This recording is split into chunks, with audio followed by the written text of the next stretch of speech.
Doda,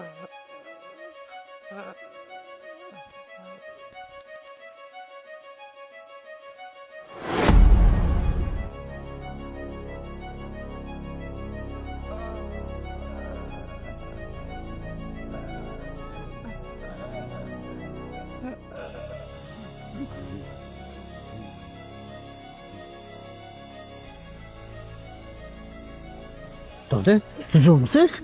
Aziz bo'lmayapti shekilli, больницаga olib boringmi? Yo'q, ancha yaxshiman. Nafasim shunaqa bir-bir chiqib turadi. Shu matoq sevmasam, havo yetishmaydi bolam. Mayli unda, doda. Sizga qanaqa minnatdorchilik bildirish bilmayapman. Nimaga unaqa deysiz? Biza bir sababchi bo'lsa, sog'ayib keting.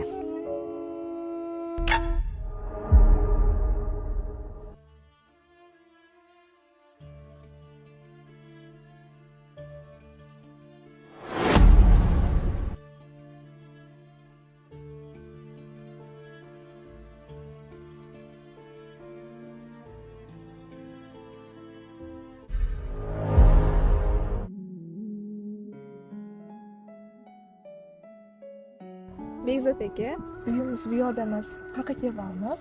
Vaqtinchalik amakim bilanikida yashab turamiz. Operatsiyaga katta pul so'rashdi. Uyni sotishga majbur bo'ldim.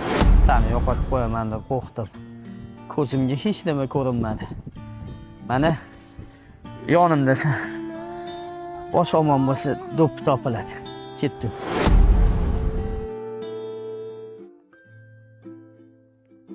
Madina kelishda kottej qurilayotgan ekan. Uyi pulidan ozgina qolgan edi.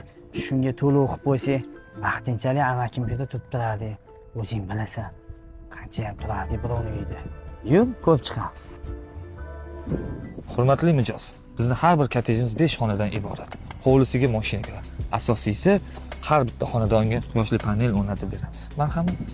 Kottejimiz fasadi yevro remont qilib beriladi. Ichkarisi esa korobka holatda topshiriladi. Menga yoqdi. Narxi nechi pul?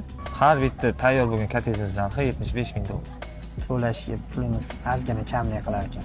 Xohlasangiz 50% to'lovni amalga oshirsangiz, 6 oyga bo'lib to'lashga qilib beramiz. Siz aytgan variantga ham pulimiz yetmas ekan. Bir xonali bo'lsa ham yo'qmi? 5 xonali bo'ladimi, ukam? Assalomu alaykum xo'jayin. Va alaykum assalom. Ukam, yaxshimisiz? Yaxshimisiz, doda?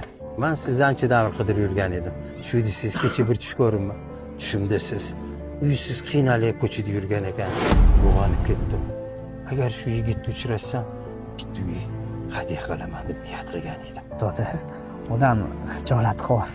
O'zingiz aytganda, biza bir sababchimiz uylanmoqroq bo'lsin, ukam. Biza bir sababchi bo'lsin. Sog'ayib keting.